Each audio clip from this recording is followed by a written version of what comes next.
A lot of times, folks, I have people on this show who I've been following on social media, and I found my guest today, Kelsey Diane, through that very form on Instagram.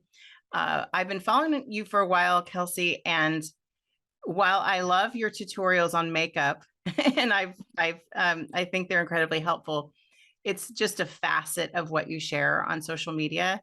And just want to thank you for being here because I think your message is really going to speak volumes to women and perhaps men alike on the show today. So thanks for being here. Thank you so much for having me. So overall, what would you say is for people who don't follow you or don't know your story, just in a couple sentences or just a little bit, what would you say is the purpose of your Kelsey Diane blog? And what message have you been trying to get across? So my message is that I want all women to know and feel that they are beautiful, regardless of their age, race, size. Just we are all beautiful in our own unique ways, and that is the message that I hope I'm portraying. What stood out to me about you from the very start is just how positive you always are, even when you come on. So we'll talk about that a little bit later in the show about the perception and the reality, the difference between the two on social media. But most definitely what struck me recently when I reached out to you to be on the show is the body image issues that you've been forthcoming about and that you seem to have overcome to a large degree. I think we all will always suffer with some type of body image issues if we started with them, but you seem to really have come a long way. So let's talk about just your beginning in this part of your life, in this journey. It started with having some success in business throughout the pandemic, right? Yeah, that's right. So I started working in online business throughout the pandemic. And as I was growing my business and I was home, I was at my desk a lot, I was sitting, I started gaining weight. Like so many of us, right? Right. Yes. Yes. And so then, so you started the business during the pandemic. So you've been, and it's a social selling business that you work for and with. And so you're about 3 years in now? Yeah, I'm about 3 years in. Yeah, that's and right. you've reached quite a pinnacle of success. Yeah, it's unbelievable. I'm one of the top leaders in the company, and I'm doing really well. I love what I'm doing. It shows. Okay, so then when you started out working for this type of work, there's sometimes negative stigma that it's attached to it. How did you overcome that? And is it something you knew you wanted to do? And did you grow into it? How did that work for you? I definitely grew into it. I was very hesitant about it at first, to be honest with you. I love the feeling of getting ready every day, and that's what I do online. And especially during the pandemic, when you're in your sweats, you're at home, and that can kind of dictate your mood for the day. So getting ready every day just seemed natural. So I definitely grew into it, and it didn't come easily. I had some negative backlash, but the way I was feeling and helping other women feel was more important than the few negative comments I had along the way. The negative comments along the way, let's talk about that a little bit, because I think sometimes when we hear negativity sent in our direction, we know that it's not a reflection of ourselves, it's a reflection of the person who's dishing out the negativity. We know this, but it's not any easier. So for people who have experienced that as well, especially in a social selling business or having a big presence online, how did you navigate that? And it's easy to say, aside from those, I focused on the good, but really, how do you must deal with that even to some degree now? You have such a huge following that you may not run across every comment, fortunately. And so hopefully the positive ones outweigh the negative ones. Yeah, absolutely. A lot of just self-development along the way, a lot of affirmations daily, just like waking up, saying what I'm grateful for, reminding myself of who I truly am, surrounding myself with the right people, getting rid of the toxic ones in my real life. Those were all very important. They're all very important still in order to just maintain my positive outlook. I'm reading a book right now called The Power of One More, and it talks a lot about our identity and how we start to hold on to that identity, whatever it is, whether it's good or bad for us. It's just, whatever it is that perception is we have of ourselves and that we portray to the world. And then that's where we have to start. Before you started gaining weight from the pandemic, you were quite thin. You've shared pictures from before then. It looked fantastic by all standards of what people think looks good. Right. And then you gained weight. You said about 20 pounds or a little more. Oh no, I've gained almost 50 pounds. In the beginning, it was 20, and then it's right. Yeah. Yeah. And so 50 pounds. And so at what point did you go, I'm okay with this?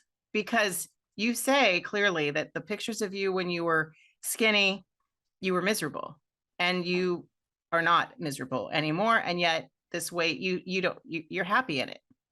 Yeah, I'm very happy in it. So I think it was probably, the first 10, 20 pounds were very hard. And I was like, who am I? I don't like myself. I feel disgusting. Like, what is this new body?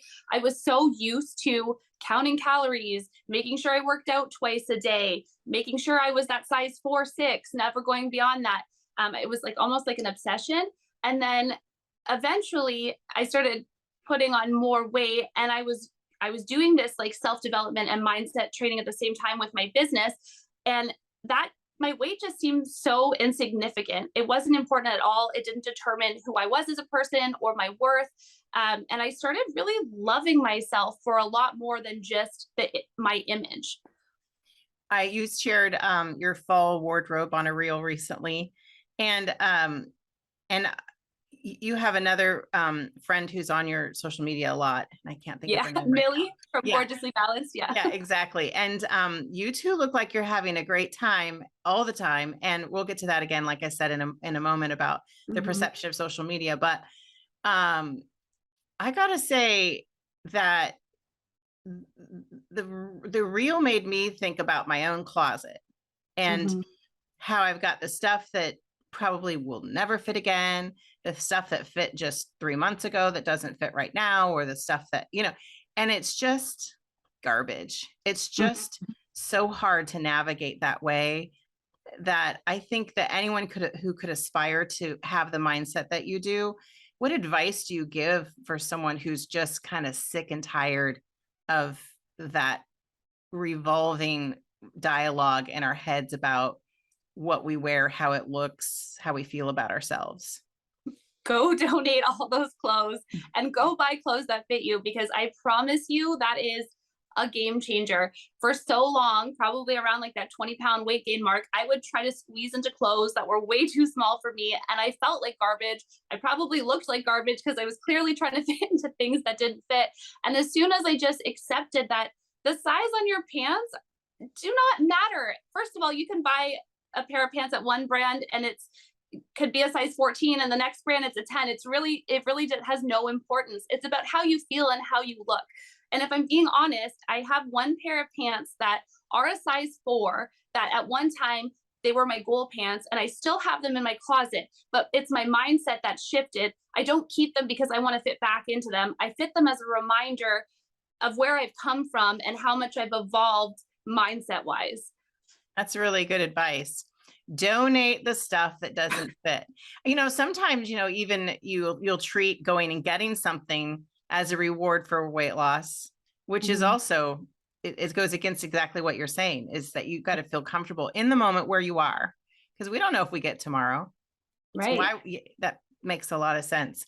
Okay. So cleaning out the closet, we're going to come back. We'll talk with you more, Kelsey. I want to talk about a little bit more about your personal life. You're very transparent on your social media handle. We'll talk about your son who has autism, who's there today and letting you record. So we're doing good so far. And then we'll talk a little bit more about some other things you've shared. We're talking with Kelsey Diane. We'll be back in just a moment.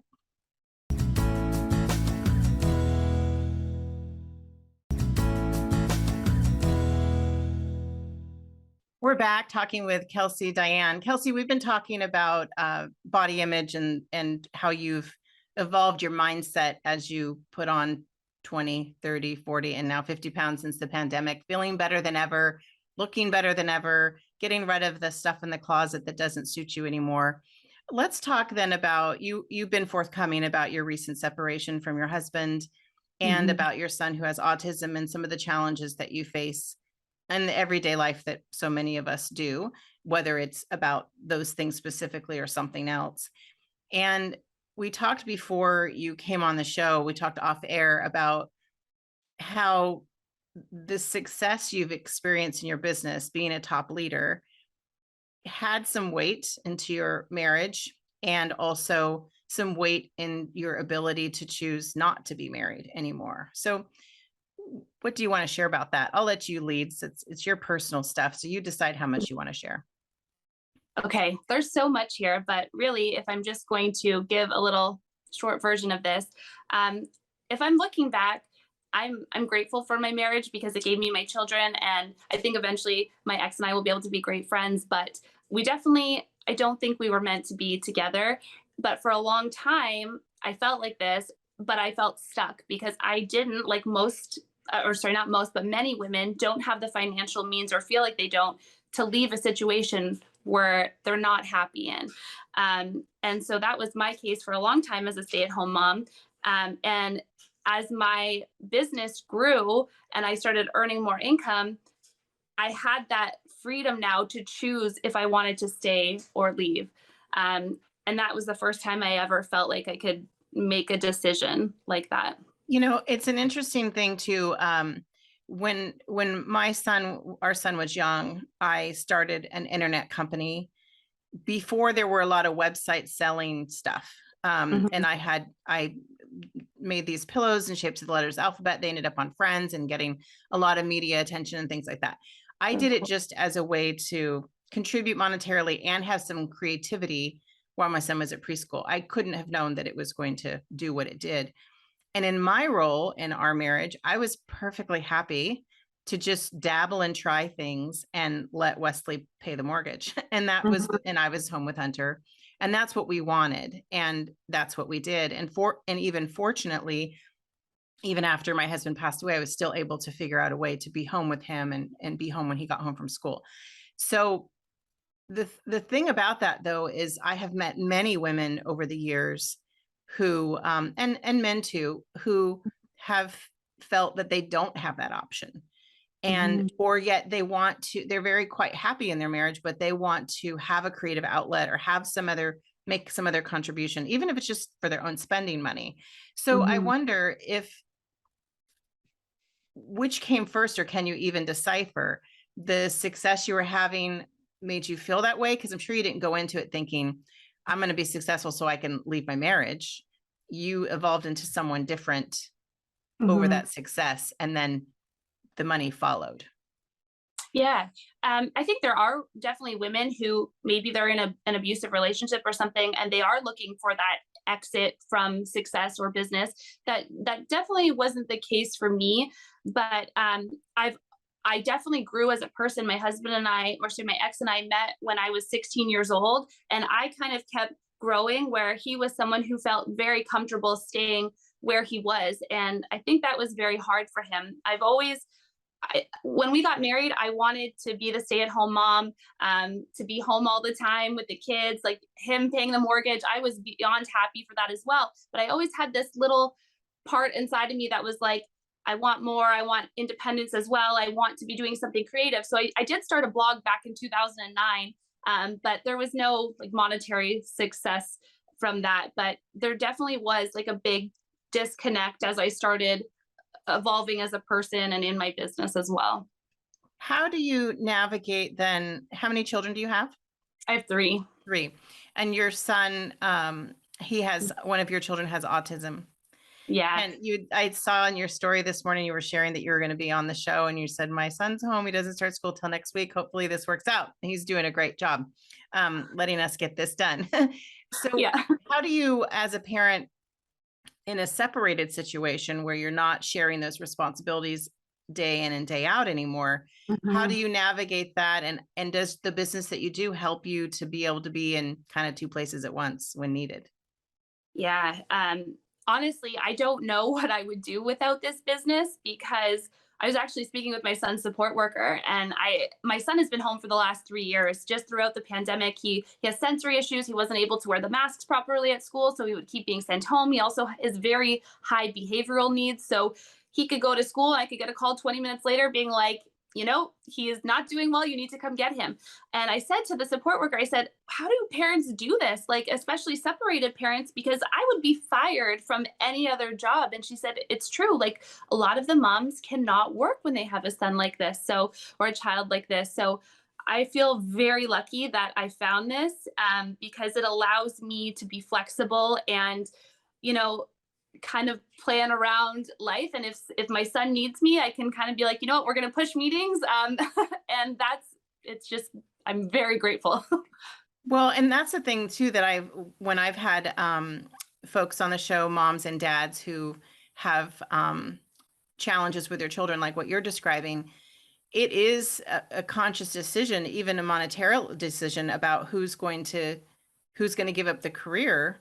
Whether that's, I've talked with people who have a physically ill child, or struggling with things like what you're describing, and finding that balance is probably one of the hardest parts, I think, is figuring out how to, and then also how to make sure your other two children have some semblance of normalcy, whatever that looks like. And how do you navigate that with them? Because a lot of times people who have children with autism have other children as well. Yeah. And we've got 2 daughters, and our life is not normal by any stretch of the imagination. My hard days might look very hard from someone else's hard days. And I navigate that pretty much how I navigate everything in life, is with a lot of honesty and transparency with my other children, and a lot of open communication. I always joke that they're going to need a lot of therapy, and I'm here to provide that for them. But yeah, I just very much believe that, we're all given what we were meant to and what we can handle. And there are amazing supports out there that, I'm able to tap into, thankfully, also because of this business. So we're going to be doing some courses for our girls on how to navigate life with an autistic sibling, stuff like that. Well, that's good stuff. Let's take a break, and we come back. I want to talk about, because you're so you have such a huge following on social media, and it's part of your work. It's what you do. I want to talk about the realities compared to the perception of social media. You look like you're having a lot of fun, and I think you are. And then every once in a while, like I said, you'll pop in and say, folks, it's been a rough day, and you'll share that. So let's come back and talk more about that as we finish up with you, Kelsey.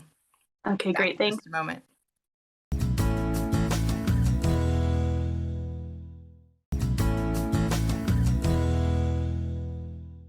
We're finishing up our conversation with Kelsey Diane. Kelsey, I've been following you for about 3 months on social media. And like I said, I love watching your makeup tutorials.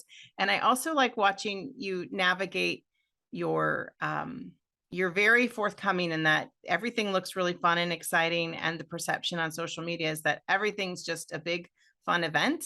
And then every once in a while, you'll come in there and say, guys, this was a rough day, whether it was navigating your son's autism or work, or the pressures of single momhood, all of those things. So let's get real about what people see. Your social media is a good example because you have so many followers.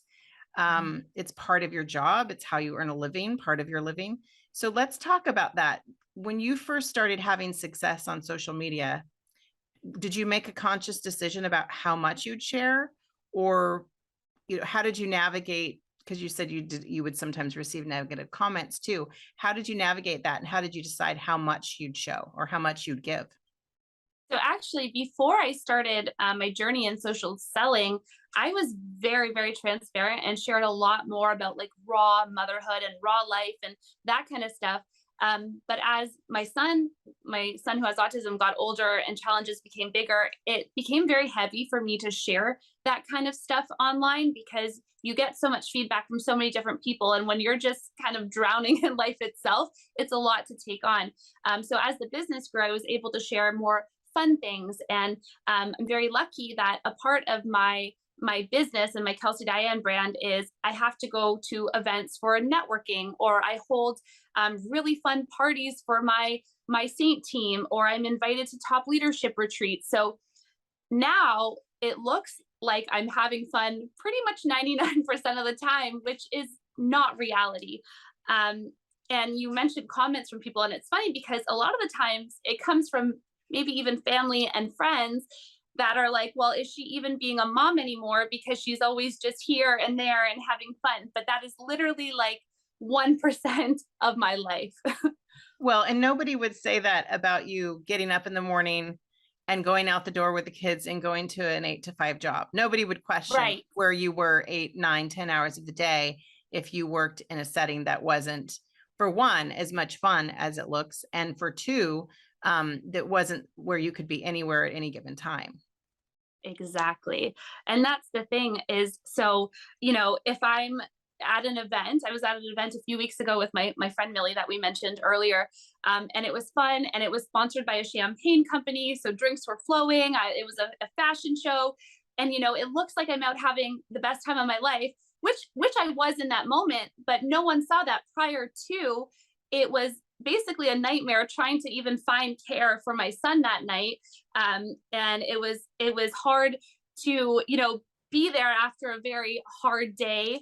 And it's not always what it appears on social media. And they didn't see that, I had negative comments from family members being like, well, are you even around for your kids? When really the whole month prior, I had been there like 24/7, day in and day out. But when I'm posting, sometimes it's not always real time either. So it's very hard for people. I understand how people can have that perception when they look in, but they really have no idea that, for the last 6 days, I haven't been able to leave the house because my son refuses to leave the house.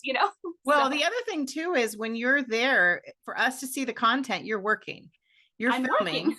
you're filming. I just went on a road trip to a concert, and it was part of the story that I was doing this couple who worked together, and they're this huge TikTok sensation in country music. And the whole concert, she was filming content, and that's work, Yeah, to get all exactly. that done. And so if we're seeing what you're doing, then you're working because you're filming it. Right. And Right. then you're editing it. It looks seamless, but editing is so much work. Wouldn't you say that's one of the hardest parts of your job? I mean, there's days where I have to spend 12, 14 hours at my computer on admin work. I'm lucky that I had an assistant for quite a long time. She actually just left, and I'm on the hunt for a new one. But there is a lot of work like that other people would acknowledge as work that goes on behind the scenes. It's not always at events. And yeah, like you said, I'm always kind of on when I'm at an event. Not only am I thinking about filming the event, whether it's for my business or if I'm helping, I do work for brands as well, or different tourist locations and stuff. I'm either filming for them or I'm networking, because a big part of what I do is networking and building relationships. One of the things too, the only thing I can really compare it to, for example, is I just did a tour where I'm in a different city every couple of days. And Mhm. this one was a little more stressful than past tours, just for a couple of things that went on that I definitely won't get into here. But wanting to show up the same for each story, wanting to show up and give the same energy to each person I met, whether it was a planned story or someone I met in the street that we ended up filming, whatever the case. So being on camera is a little different than being on. So after we're done recording, I'll be doing a whole different part of my job where I'm just going to be at my desk for the rest of the day. That's easy. Mhm. I don't have to even, I could put my hair up in a whatever and be done for the day. Right. Right. So I have a lot of respect for the work that you do. And I think that I'm going to keep following you for sure. And I wish you all the happiness and success. So I appreciate you sharing and being transparent with your story. And I'm going to go through my closet this weekend and maybe get rid of some stuff because Yay! maybe I'll Tag me if try. you do. All right. Take care. And again, maybe we'll have you back sometime, but if I'm ever up in that part of the country, I'd love to meet you. Yeah, I would love that. Thank you so much for having me. This is Yes. great. Take care.